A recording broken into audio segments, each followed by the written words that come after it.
Beneath the crimson horizon of the desert, where the mesas rose like the bones of forgotten titans and the wind sang through canyons older than time, the stories of the North American tribes lived on, half-remembered in smoke, whispered in the chanting of drums, and scattered like sparks from sacred fires. The Apaches, fierce riders of the burning plains, told of the mountain spirit, Jun, masked and painted, who descended in dance to guard warriors from the shadow of death. In the flickering shadows of the night fires, their faces became living masks of gods, their bodies rhythm and thunder, and the earth itself seemed to tremble at the echo of the drums. The Cherokees, dwellers of the misted forests, carried their legends in hushed tones about Coyote, the first hunter, and Selu, the first woman of corn, whose sacrifice gave life to the people, the eternal rhythm of hunt and harvest bound by sorrow and gift. The Navajo sang their creation in endless chants, weaving the world with words like threads of turquoise and obsidian, speaking of changing woman, who brought balance between the harsh blaze of the sun and the cold watch of the moon. Their sand paintings, fragile and radiant, carried the essence of gods, drawn in dust to heal the soul and then destroyed, for no image could hold divine power forever. Cinema, with its greedy appetite for spectacle, often stole fragments of these tales and turned them into moving shadows. The stoic Apache warrior with fire in his eyes, the wise Navajo elder gazing beyond horizons, the Cherokee shaman whispering over embers, all flattened into myth for audiences who did not know the depth of the roots beneath. Yet within the old stories, the gods had never ceased to breathe. There were tales of the white-painted woman who bore the sons of lightning, of the horned serpent coiling in rivers, of Raven the trickster who stole fire, and Coyote who laughed at destiny but often paid dearly for his mockery. The spirits of mountain, sky, and river walked among mortals still, in dreams, in visions, in the strange coincidences of fate. Legends tell of Geronimo, not only as a man of Apache blood but as one who heard the voice of the spirits in the wind, who carried protection beyond the bullet's path, who could vanish into stone as if the earth itself shielded him. Stories of resistance and survival became a kind of modern mythology, where warriors became symbols of freedom in the eyes of those who came centuries later, flickering across cinema screens, painted in the gold of Hollywood sunsets. And yet, the deeper truth was not in the spectacle but in the voices that never ceased to chant. There were midnight ceremonies where dancers in painted masks moved as embodiments of gods, their shadows stretching across desert sands like ancient hieroglyphs. There were whispered tales around fires of the Long Man, the river spirit of the Cherokees, whose waters gave visions to those who listened. There were songs of the Navajo night chant, a healing rite so vast and complex that it lasted 9 nights, calling forth the holy people to restore harmony between man and the universe. Some said the world itself was only a song, fragile and eternal, sung by the gods, and the people were but echoes of that sacred melody. In time, stories bled into one another, the sacred and the modern tangled in strange ways. A Navajo sand painting on the wall of a New Mexico gallery, a Cherokee myth retold in a paperback novel, an Apache warrior reimagined in a gritty western. Each was only a fragment, but within those fragments, if one listened closely, there was still the heartbeat of drums, steady as the pulse of the earth itself. The gods of old were not silent. They simply spoke in symbols too vast for most to notice, in thunderclouds over mesas, in the sudden flight of a hawk, in the way firelight bends shadows into shapes not of this world. And perhaps somewhere in the desert night, when the stars burned fierce and cold, the spirits still gathered, dancing in a circle unseen, waiting for the world to remember the truth of its first songs. For the stories never ended.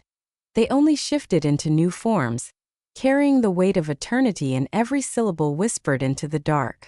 The wind carried whispers across the endless plains, bending the tall grass as if unseen hands brushed against it, and in that sound the tribes heard the voices of their ancestors, warning, guiding, sometimes laughing with the trickster's mirth. Among the Apaches, the stories of the Jian did not end at the fire pit. Warriors dreamed of masked spirits marching across ridgelines in storms of dust and lightning, their footsteps shaking the ground, their voices rolling like distant thunder. In dreams they offered signs. A red hawk circling above before a battle, a sudden rain when hope seemed lost, a trail of smoke rising in shapes only the trained eye could read. These were not myths frozen in memory but living messages, sharp and immediate, binding earth and spirit in one. In the thick forests of the Cherokee, where mist clung to the pines and rivers sang over stone, the long man stretched his body through every stream and waterfall, eternal and watchful. To approach his waters was to enter communion with more than nature. It was to speak to the ancient soul of the land itself. And in those waters reflections could twist, showing not the face of the living but of those already past, calling the living to listen and heed. The sacred stories were both promise and warning, for the gods had given gifts, corn, fire, healing, but each gift carried a price. The Cherokee remembered Selu's blood upon the earth, nourishing the corn forever. The Navajo remembered how the Coyote, in his endless hunger, scattered the stars across the sky instead of placing them carefully, and so the heavens became chaotic, beautiful but imperfect, just like man. The Apaches remembered white-painted woman, who endured suffering yet gave birth to the twin heroes, whose destiny was to rid the world of monsters that plagued humanity. And even though those monsters were said to be defeated, shadows still prowled the land in other forms: greed, betrayal, hunger, sickness. In the rituals of the Navajo, the holy people were not distant deities but presences that could be invoked with the right chant, the right painting of sacred sand, the right sacrifice of time and breath. The ceremonies demanded precision, for a single wrong step, a misplaced color, could offend the gods rather than summon them, and the balance of Hazo beauty harmony could fracture like a broken pot. Hollywood never showed this fragility.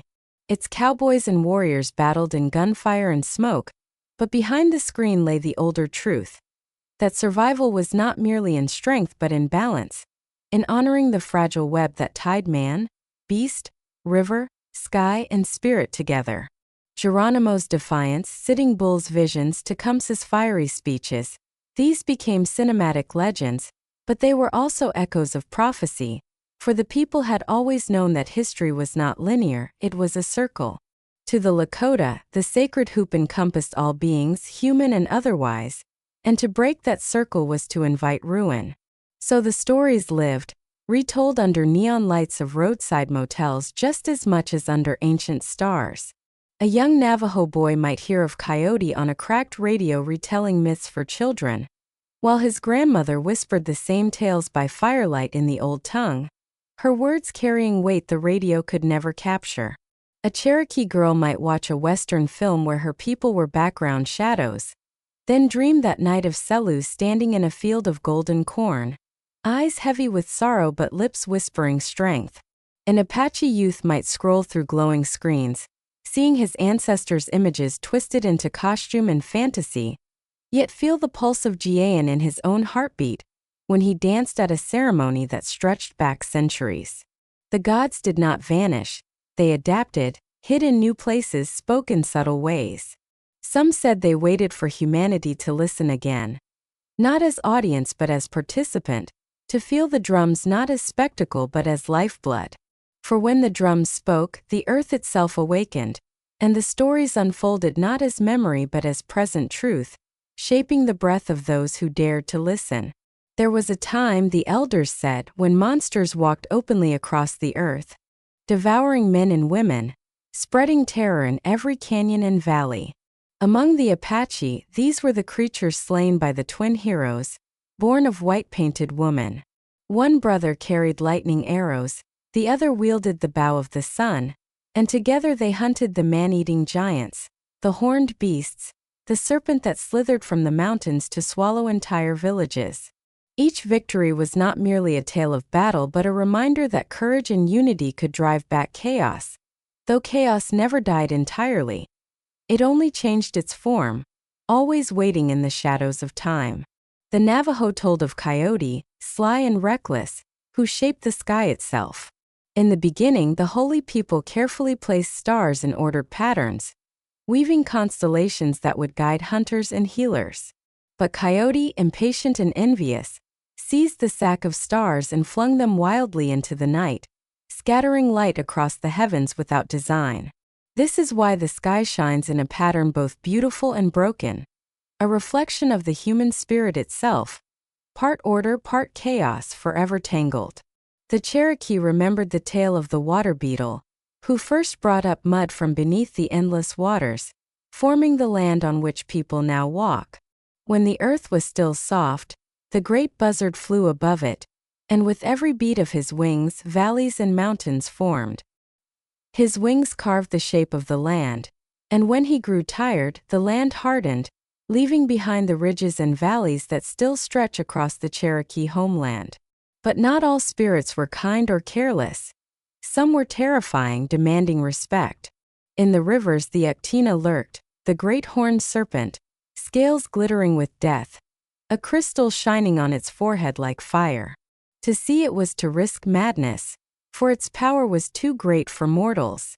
Only the bravest warriors or the most foolish sought its favor, for the crystal was said to bring wealth and power, yet almost always at the cost of the seeker's life. Across the plains the Lakota spoke of Iktomi, the spider trickster, forever weaving webs of lies and lessons. His tales were full of mischief, foolishness, and cunning, but hidden within his failures were truths of survival and humility. Children laughed at his mistakes, yet elders reminded them that Iktomi's folly was the folly of man itself, for arrogance and greed were the greatest snares of all. In every myth there was a lesson: balance, respect, humility, reverence.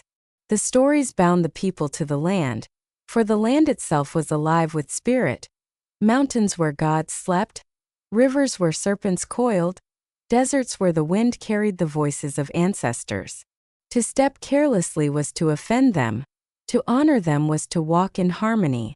Yet even as centuries passed, and the stories were pressed into books or stripped into fragments for cinema, the old myths remained alive.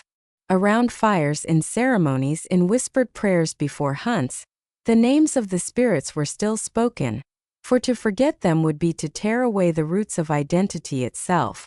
And so, under starlit skies scattered by Coyote's hand, beside rivers where Uktena still dreamed, upon mountains where the Jan danced, the myths continued to breathe, carrying with them the heartbeat of nations that endured against time, war, and silence. Today, in the hum of modern highways and the glow of electric lights, the voices of the ancient myths have not been silenced.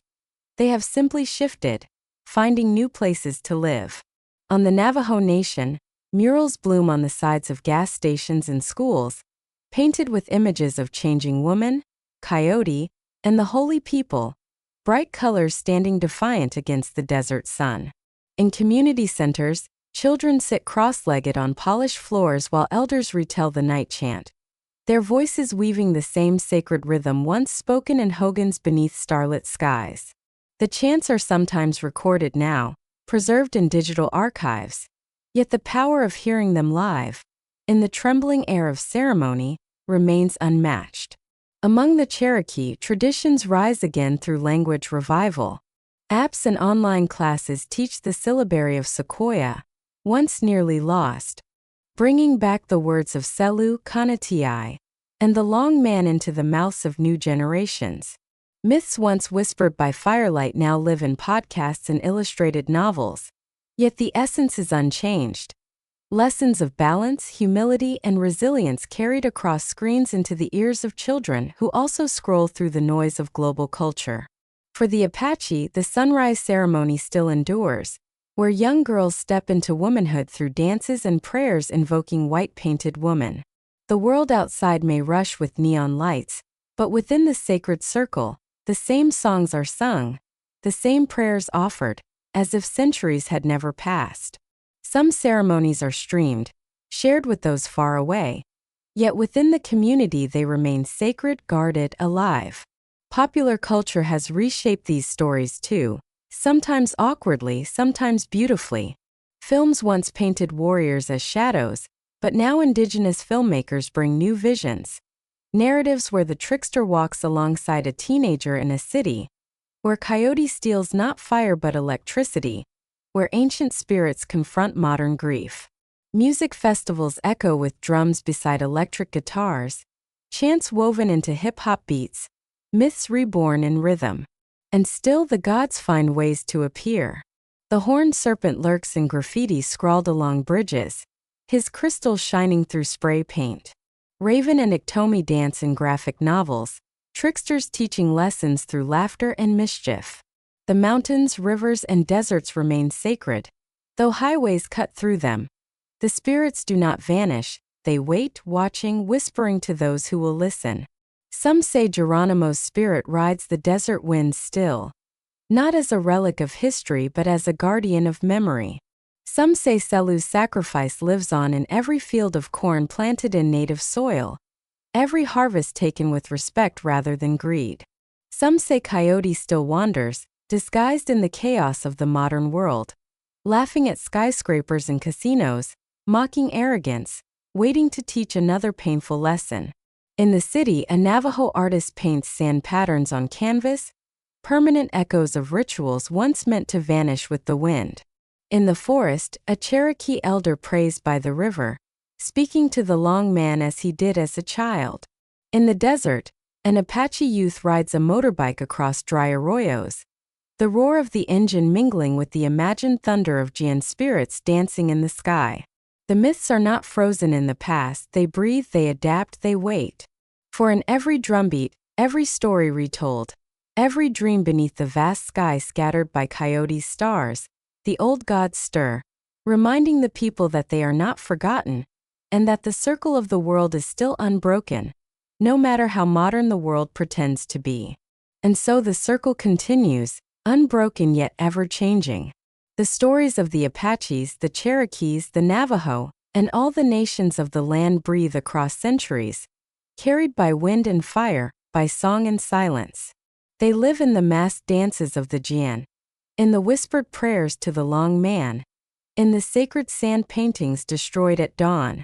They live in the laughter of Coyote beneath city streetlights, in the crystal eyes of the Uktena flashing from mural walls, in the resilience of Selu's corn growing even in soil scarred by modern machines.